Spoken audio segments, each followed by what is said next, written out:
Passion is rare, and striving for a job you are passionate about often leads to boredom and dissatisfaction. The passion hypothesis of life coaches and authors urges individuals to do what they like. The important thing is, find your passion first, and then meaningful work will appear before your eyes. But is passion necessarily the right path? First, true passion associated with expertise is rare. When asked in a 2002 study, 84 out of 100 Canadian students responded that they had a passion. However, most of the passions they formed in the past have nothing to do with their current careers, but just hobbies like dancing, reading, and skiing. In fact, only 4 in 84 students identified a passion that is directly related to work or education, such as computer programming. Second, passion can be dangerous. Since the passion hypothesis was born in 1970, many people have started following their passion. Believing that they should only do what they love, they switch jobs more often. But the labor market cannot meet their needs. Since we can't all be professional beer drinkers or poets, many job seekers end up choosing jobs they don't enjoy. In fact, job satisfaction has declined in recent decades. In 2010, only 45% of Americans surveyed were satisfied with their jobs, down from 61% in 1987. This means that finding the job you're born to do can be a path to job hopping and self-doubt. Let's take Thomas as an example. Thomas is not satisfied with his job. Out of a desire to become a Buddhist Zen master, he was finally able to follow his passion and enter the monastery. He describes his journey as feeling really hungry and expecting a great meal, only to realize that the meal did not satisfy him. Although Thomas is successful in practicing meditation, nothing has changed. He still has worries. He learned that the path of following his passion does not guarantee happiness. Passion is rare, and striving for a job you are passionate about often leads to boredom and dissatisfaction. Don't do what you love. Learn to love what you do by gaining mastery, self-control, and alignment. It seems that finding your passion first and then building a career around it is not the right path to success. But if that's not the right path, how can you be happy with what you're doing? The answer may lie in experience. A survey of university administrative assistants found that this is a determining factor in employee satisfaction. Although being an assistant may sound boring, when asked about their job, they answered differently. A third see it as a job, simply a way they can pay the bills. Another third call it a career or a path to something better, and the rest see it as a career or an integral part of their lives. The more experience, the more the assistants enjoy their work and consider it a profession. So passion will come with time, as you will likely be satisfied with what you do once you have become good at it and develop a sense of effectiveness and relationships with your colleagues.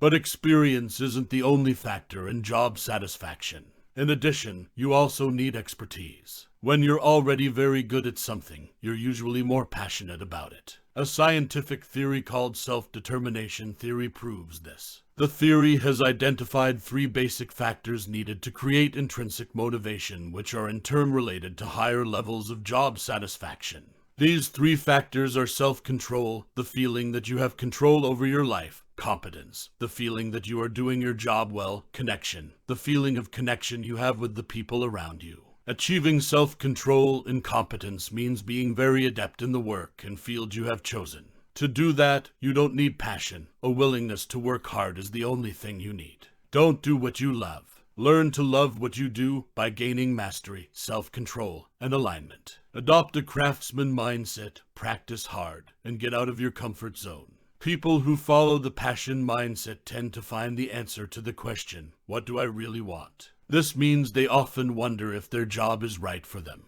They focus on the value their work can provide them, and are acutely aware of all the things they don't like about their jobs. Result: their job satisfaction decreased. In contrast, the craftsman mindset asks, what values can I bring to my work? The craftsman mindset recognizes that no matter what industry you are in, success always lies in quality. As comedian Steve Martin once said, be so good that no one can ignore you. Focus on the quality of the work you're doing now, instead of always wondering if this is your real career. When you adopt the craftsman mindset, you will not hesitate to do what is necessary to improve the quality of your work. And how to improve the quality? Through deliberate practice. Practice to increase your own abilities by seeking constructive feedback. For example, a chess player must spend about 10,000 hours practicing and studying to become a master. Once that mastery level is reached, however, the best king player is not the one who continues to practice more, but the one who practices more intelligently. This means they practice strategy and do serious research. That is, they engage in deliberate practice. In this school of chess players, deliberate practice can involve difficult problems in chess theory rather than just playing more.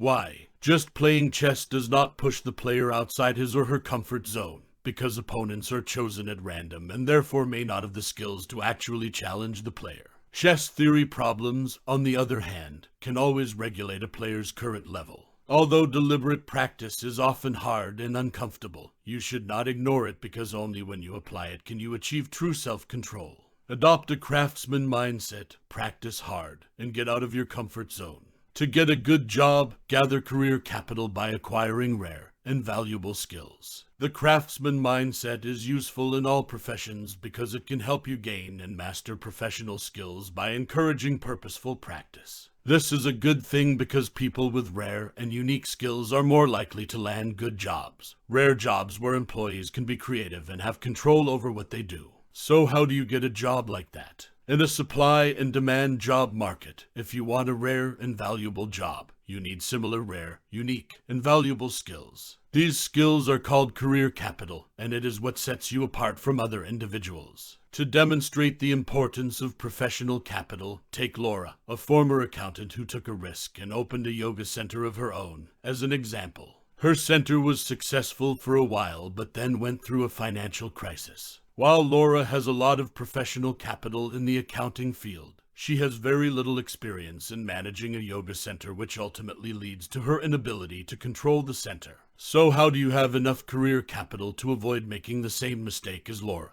Through the craftsman mindset, it forces you to do better than what you are doing.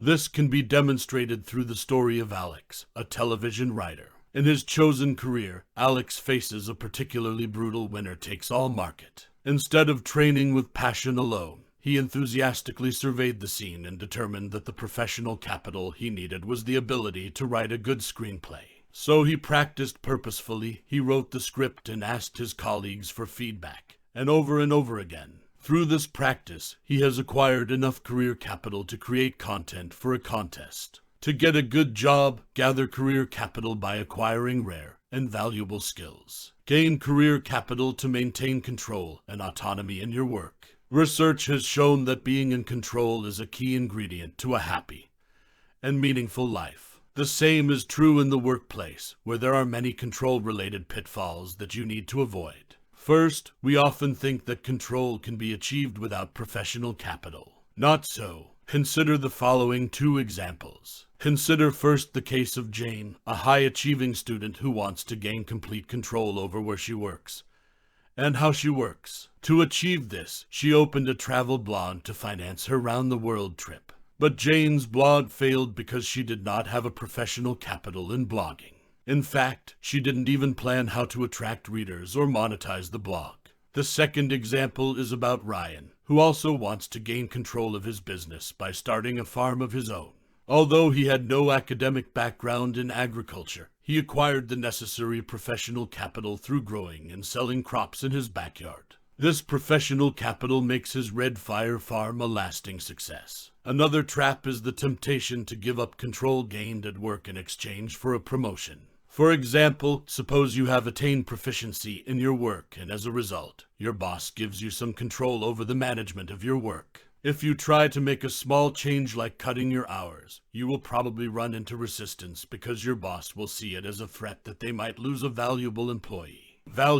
And to avoid losing you, your company may promote you. Be cautious. Although the salary could be better, you will lose the control that is hard to achieve as you will have to take on new and unfamiliar tasks. This almost happened to Lulu, a software developer who had built a career capital and used her strengths in exchange for shorter working hours. When the company offered to promote Lulu to keep her full-time, she bravely declined, opting for shorter hours and greater control. Gain career capital to maintain control and autonomy in your work. Apply the craftsman mindset to find a unified mission and goal for your life. You will be more motivated if you have a task. People who have a useful and meaningful purpose in their work are often more satisfied with their careers and better at handling work, even stressful ones. For example, Pardis Sabeti, a Harvard University biologist, is tasked with using modern computer technology to fight old diseases. Although she works in a demanding field, this assignment allows her to enjoy her work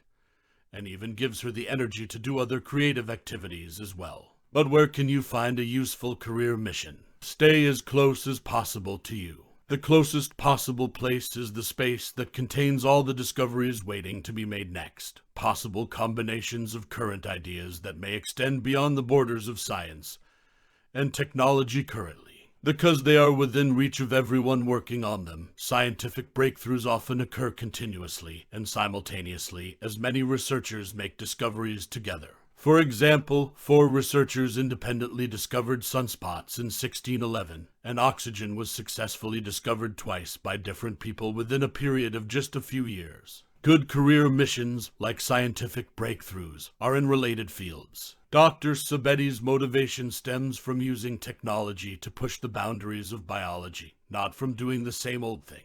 In any field, you must be at the pinnacle of finding your mission. So how do you get there? By choosing a few key areas in which to develop skills, and then using the craftsman mindset to practice those skills. If your interests are scattered, you will only develop skills superficially, and will never reach the top. But keep in mind that missions are not always a good starting point. Don't worry too much about finding a quest. It usually comes with rare and valuable skills. Apply the craftsman mindset to find a unified mission and goal for your life. Success in the quest requires bold bets and stands out from the crowd. The first step to getting to the top of your field is that you must have career capital, and you must find a mission when you get there. But when you do, how do you fulfill your mission? Do you know the old saying that Rome was not built in a day? And so is the career. Instead of trying to complete your mission quickly with big tasks, pursue small projects that can be taken one step at a time. Make small bets that take a few months to notice and give instant results, so you can tell if you're going to succeed or fail. Push for small but effective wins to level up your quests, and when your inevitable failure, learn from those failures and improve on it. In the end, however, in order to make this mission a success, the end goal must be remarkable. Notable means it has to get people talking about it, and it has to be published in a place where they can do it. A good example of having a remarkable destiny is Giles, a computer programmer who wanted to create an open-source artificial intelligence program that could write music. The project is unique and engaging enough to stand out. He published the program in an open space where people were interested in learning about new programs and could talk about them through forums. So now you know how to be so good that no one can ignore you. Use the craftsman mindset, gain professional capital, and step-by-step find and follow your mission. Success in the quest requires bold bets and stands out from the crowd.